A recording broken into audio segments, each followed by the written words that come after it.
Sudah memerintahkan untuk tahun ini untuk memulai menanam 300 hektar. Nah tentu 300.000 hektar, ya, 300.000 hektar, dan nanti akan bagian dari dana yang akan kita dapatkan dari Danantara, tapi tentu dengan perhitungan bisnis yang tepat dan benar. Tentu ya antara energi dan pangan harus kita kombinasikan. Ya. Nanti diatur sedemikian rupa mana yang akan menjadi bioetanol, mana yang tetap menjadi gula, ya, dan lain sebagainya. Itu kita atur. Tapi pada intinya ini adalah pohon yang baik sekali. Ya, nanti bisa diciptakan langsung oleh Pak Willy maupun Pak Kamal. Kita dengarkan bersama-sama bagaimana mestinya kita menanam aren ini di berbagai pesisir. Tapi ini sekali lagi ini adalah salah satu program favoritnya Pak Presiden Prabowo, dan beliau sudah di rapat terbatas dengan saya, beliau sudah menginstruksikan untuk mulai mencari lokasi, mencari tempat yang cocok, bibit yang pas untuk menanam 300.000 hektar aren. Saya silakan nanti Pak Willy ya dan Pak Kamal, kemudian tentu Pak Bupati, nanti kita mohon arahan dari Pak Bupati. Silakan Pak Willy.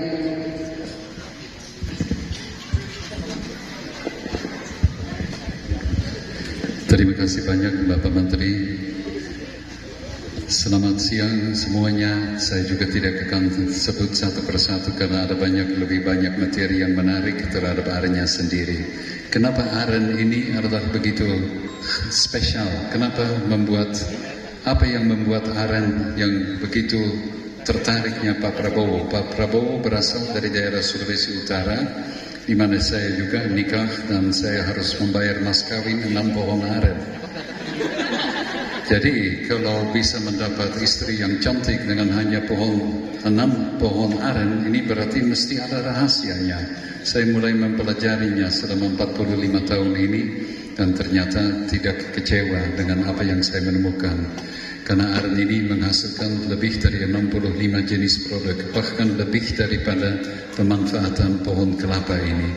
Tapi paling utama, pohon aren ini menghasilkan produk-produk ekspor itu. Akarnya untuk kasih pertumbuhan anggrek itu yang diekspor, ijuknya Rp65.000 per kilo kalau kita ekspor, kolang-kalengnya Rp13.500 per kilonya.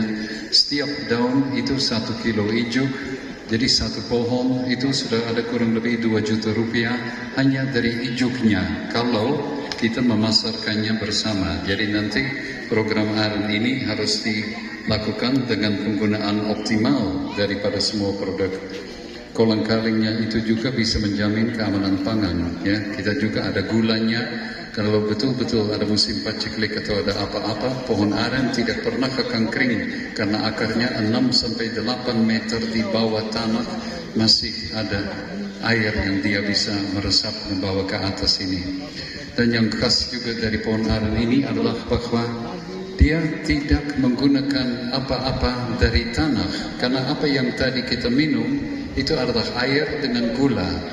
Nah, gula ini adalah hasil dari sinar matahari yang masuk di bagian hijau daun-daunnya itu, yang dikombinasi dengan air dari hujan ini dengan gas CO2, gas yang keluar dari knalpot kalau kita bawa mobil atau motor itu, dan itu menjadi gula.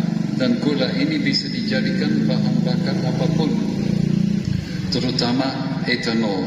Kalau etanol ini, kalau itu kita bakar, apa yang keluar dari knalpot?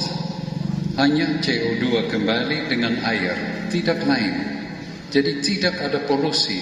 Jadi pohon aren ini juga akan dinilai dari mancanegara sebagai pohon yang ramah lingkungan hidup, dan kita mengurangi efek perubahan iklim ya dengan gas rumah kaca yang banyak sekali keluar karena kita menggunakan gas dan minyak. Jadi Pertamina sekarang Pak John ini yang adalah Direktur Utama untuk Renewable Energy yang terbarukan juga sudah diminta untuk membantu Departemen Kehutanan mengembangkan aren ini sebagai sumber energi yang bisa mengganti yang minyak-minyak yang menyebabkan banyak polusi dan masalah dunia perubahan iklim ini. Dan aren ini ya adalah yang produktif sekali karena dia dalam setengah jam matahari sudah membentuk gula di daun, itu sudah menetes di dalam jerigen kita atau bambu kita.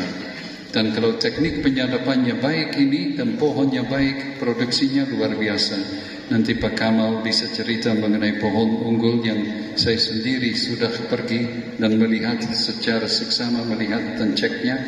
Dan satu pohon ini selama kurang lebih 6-7 tahun ini sudah hampir menghasilkan 10 ton, 9.700 kilo gula dari satu pohon. 1 hektar tebu itu selama 1 tahun menghasilkan berapa gula? 5 ton.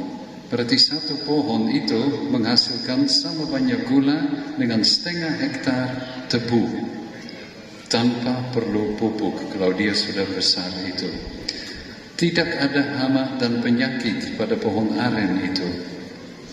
Jadi ada banyak sekali bahan-bahan yang bisa digunakan secara lokal.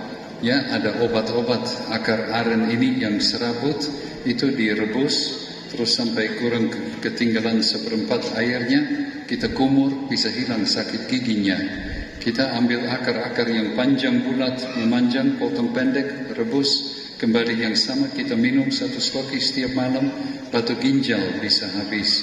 Ada kira-kira 7 macam obat yang juga dihasilkan, yang mungkin kedengaran kecil tetapi bermanfaat lokal, bermanfaat untuk produk-produk ekspornya ini. Jadi kayunya aren ini yang biasa cuma dipakai untuk gagang alat itu ya, tapi kebanyakan cuma dibakar.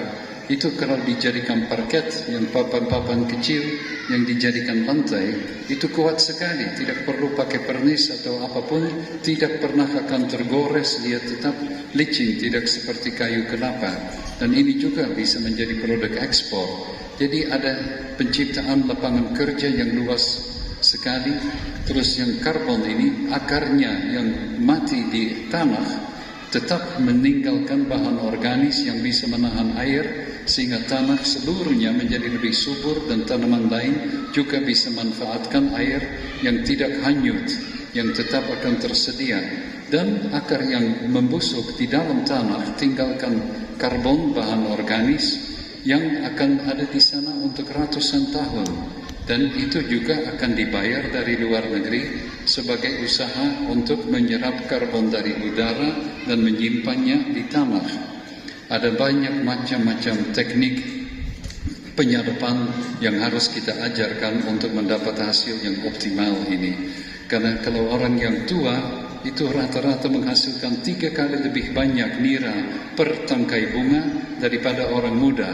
Orang muda pokoknya ontam saja, tapi orang tua yang sudah capek naik itu lebih baik, lebih teliti. Itu ternyata perbedaan nira yang keluar dari mayangnya sangat besar, sampai 3 kali lebih.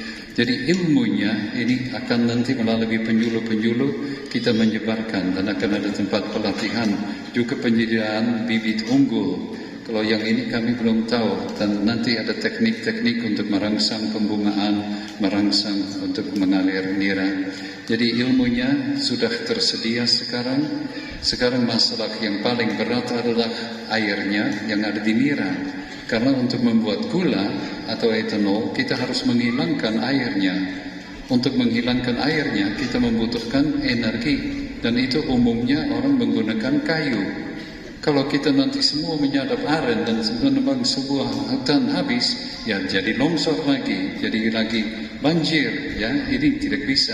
Nah makanya kita cari kerjasama dengan Pertamina yang punya panas bumi dan ada teknik untuk bikin pengeboran. Baru saya belajar dari Pak Anies itu 100 meter, di mana-mana kita bisa mendapat panas yang bisa diganti kayu.